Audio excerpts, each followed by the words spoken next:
we've been teasing it for quite some time now, and that is our new trip where we are going to be going to the Osco Cabin Park, and then from that going to the Kubergen Park to do some 4x4. That's right, we're doing something that we haven't done on this channel for quite some time, and that is mixing camping with 4x4 enjoyment and a lot of fun.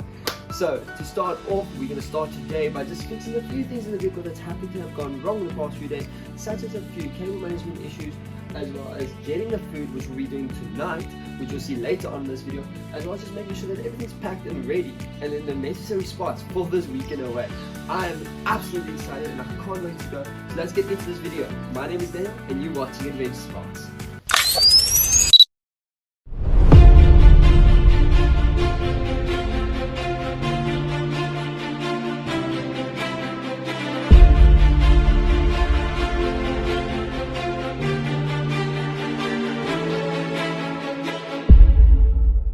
So there are quite a few things on this list today that we need to do. I was thinking of giving the vehicle a little bit of wash because it is quite muddy, but obviously with us going away now this weekend, I thought, you know what, we don't need to, as we're going to be going away and getting it way more dirty. However, due to some things that happened in the week, my back seats are full of sand, and as well as the footwells, and I thought maybe just at least clean that out so that the vehicle inside is, well, ready to get dirty again. That being said, in here is all my camping equipment, such as my sleeping bag, pillows, as well as where my clothing sits and all of that. That needs to the box for the clothing needs to come out. I need to pack the clothing, and then also the cables for the second battery system are all back there. The cable for the fridge, unfortunately the clip broke off, so that needs to get fixed. And then there's a few things with the radios that we need to connect to make sure that we've got all the radio channels that we'll need for this weekend away, especially for the 4x4ing. And then obviously there's some shopping that needs to be done for the food, and then just some sorting out of the equipment and where the camping equipment is, utensils and all that, adding an extra plate as there's going to be a fourth member with us on this trip, so just making sure that we've got enough plates. And then the last of everything is just wiping down all the surfaces, making sure they're clean for a weekend away. And yeah, I've been waiting for this camp for quite some time now, maybe even 3 weeks or so, and I'm just going to say I'm so excited. I can't wait to do it. It's something that's going to be amazing. Yeah, I'm excited. Let's get into this.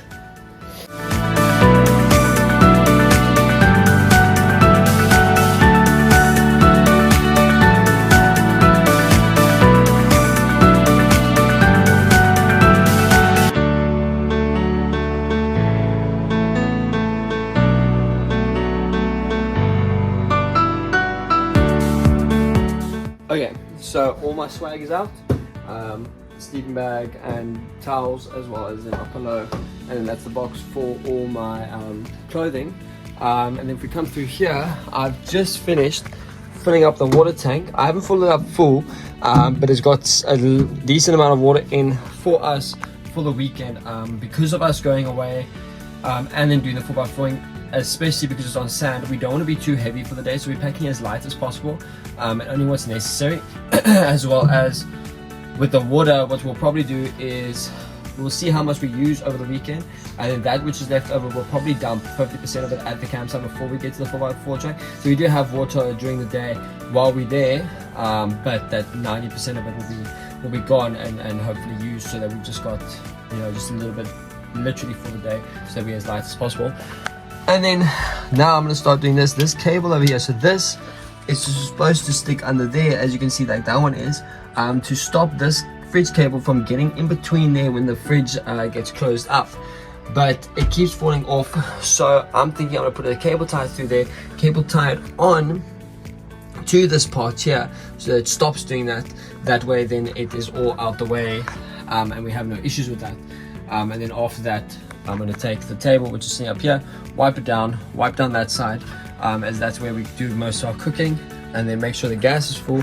Also, with the water tank, we had issues with this piece here leaking. We didn't know whether it was a tank or this, so we made a quick fix, or not a quick fix, we went and bought a new outlet point there and a new tie down, and we put that on, so hopefully that stops it from leaking now, because obviously it leaks all the way down in the back of the pickup of the bakkie, which we don't want. So we'll see that works, and then after that, pack clothing, clean the inside of the car, and let's sort out those radios.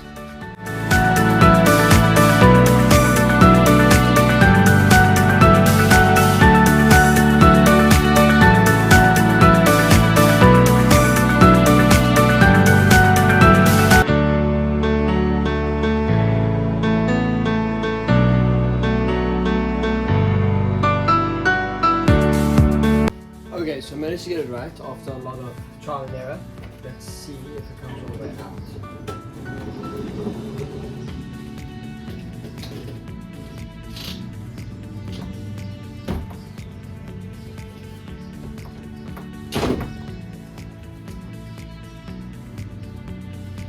Now, let's go plug it in on the other side and get this party started. Well, we're not going to plug it on the other side. We're actually going to open up that side, turn on the plug, and plug it into mains. So let's do that.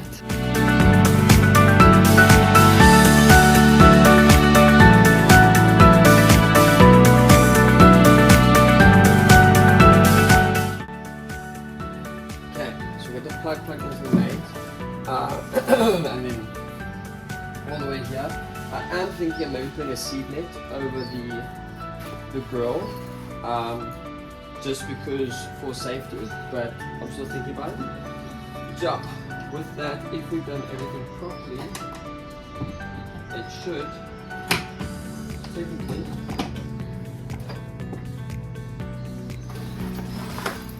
come on.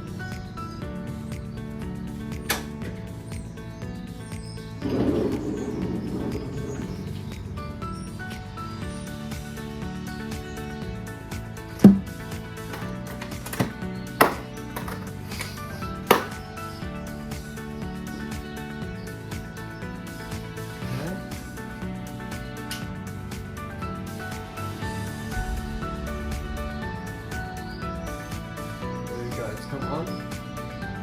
Awesome. It's on. Make sure it's closed on this side.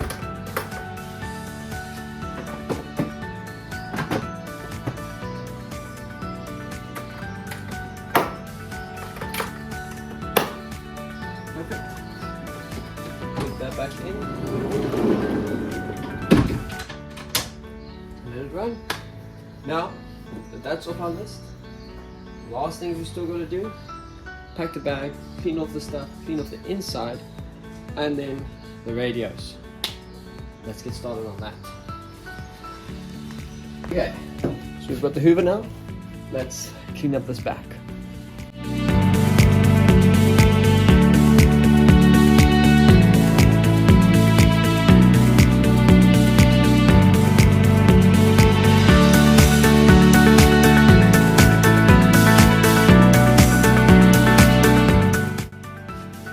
Okay, car seats are hoovered out and done. Now, move on to the next thing, which is the radios. We can get that done. And then basically start packing up. I mean, that's all we can do now. The radios, I'm still thinking about the seed net. I might put it on tonight, might not. Depends on how I feel about how the day's gonna be. I'm gonna have a look at the wind and everything. But yeah, get the radios done so we can go from there. So obviously there is quite a lot of radios in this vehicle. A lot. We've just fitted the other day the new aerial for the new radio to be able to extend the range in the dunes because it's a UHF and VHF variant. But now besides that, we've got 1, 2, 3, 4, and then the 5th one is down there, obviously the fixed mount radio that we have.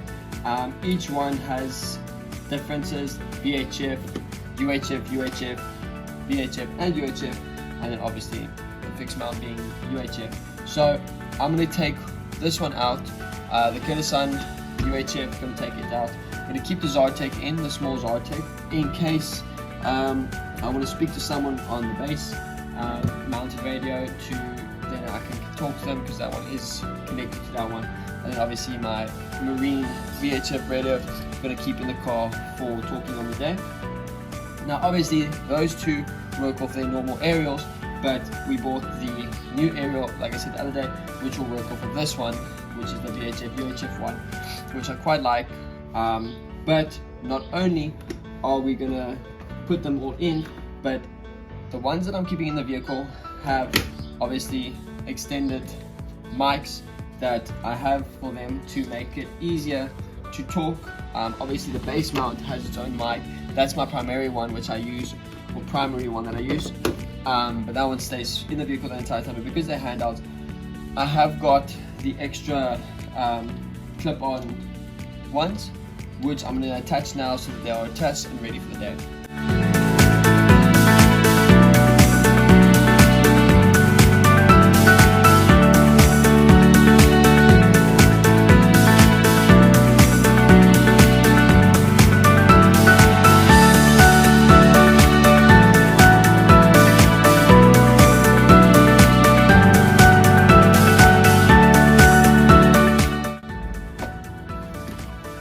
And there we go, all the radios are connected. So now on this camping trip, because of it also being the 4x4 trip, that's why there's so many radios.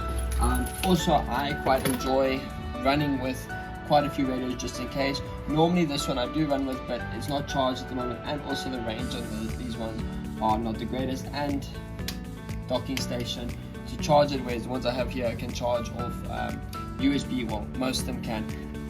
So that's why.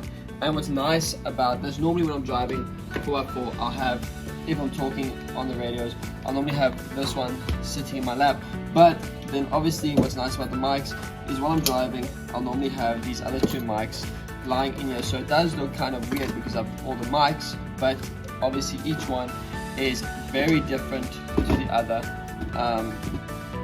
which then causes me to be able to just pick it up, talk on it, and then carry on driving. If I'm not using this one, sometimes put it back there, allow there to be the two radio mics down here in the middle, and then obviously jump in the driver's seat, just start talking and talk. Same with this one, you talk. This one we're still going to mount the radio, but you're talking, put it down, carry on driving.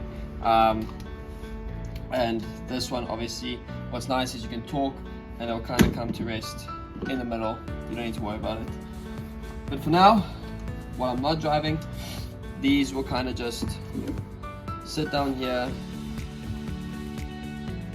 and clip on up there. That way, they're out of the way.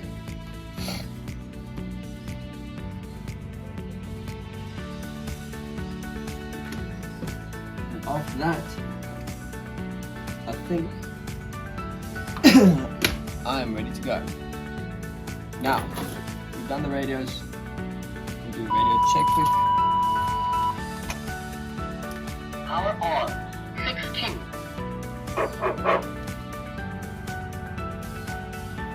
Testing, testing, testing. 1, 2, 1, 2, testing, testing. Do it on this radio as well. There we go. And it works. Cool. Now we're just going to clean this windscreen. Make sure that the inside's clean, not only just the outside but the inside as well.